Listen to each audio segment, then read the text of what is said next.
నూతన సంవత్సరం సందర్భంగా సంగారెడ్డి పట్టణంలోని శ్రీ వాసవి కన్యకా పరమేశ్వరి దేవాలయంలో అఖండ భజన కార్యక్రమాన్ని భక్తి శ్రద్ధలతో నిర్వహించారు. ఆలయ కమిటీ చైర్మన్ తోపాటి అనంతకృష్ణ, తేజావతి దంపతుల ఆధ్వర్యంలో బుధవారం ఈ కార్యక్రమం జరిగింది. కరణ్ గజేంద్ర మహారాజ్ స్వామీజీ నేతృత్వంలో ఉదయం 9 గంటల నుంచి సాయంత్రం 5 గంటల వరకు అఖండ భజన నామస్మరణ కొనసాగింది. చిన్న పెద్ద తేడా లేకుండా భక్తులు నృత్యాలు చేస్తూ భజన పాటలు పాడుతూ అమ్మవారి నామస్మరణలో పాల్గొన్నారు. ఈ కార్యక్రమానికి టీజీఐఐసి చైర్పర్సన్ నిర్మలా జగ్గారెడ్డి, ఆమె కూతురు జయగుణ చైతన్యారెడ్డి ముఖ్య అతిథులుగా హాజరై అమ్మవారికి ప్రత్యేక పూజలు చేశారు.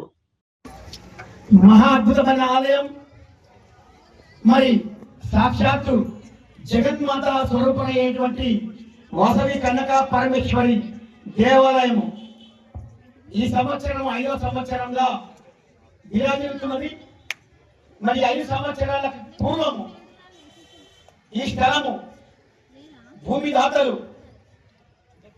వారు ఈ భూమి దాత సంబంధించిన కీర్తి శేషులు కొలిపాక అన్నమ్మ గారి మనవలు మనవరాళ్ళు వారి బంధువులు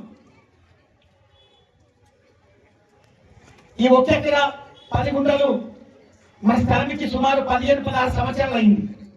కానీ ఈ 15 సంవత్సరాల్లో కూడా వారు యుఎస్ లో ఉంటారు.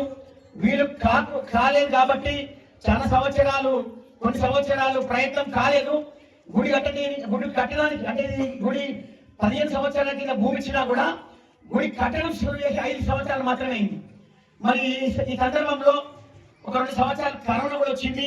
దాని తర్వాత 3 సంవత్సరాలు గుడి యొక్క డెవలప్మెంట్ మీద ఆలోచన చేసినామే తప్ప మరి గుడి శిలాఫలకం కానీ భూమి దాతను ఎక్కడ ప్రకటించాలని. మరి 2026 సంవత్సరం మరి జనవరిలో మొదటి రోజు ఈ కార్యక్రమానికి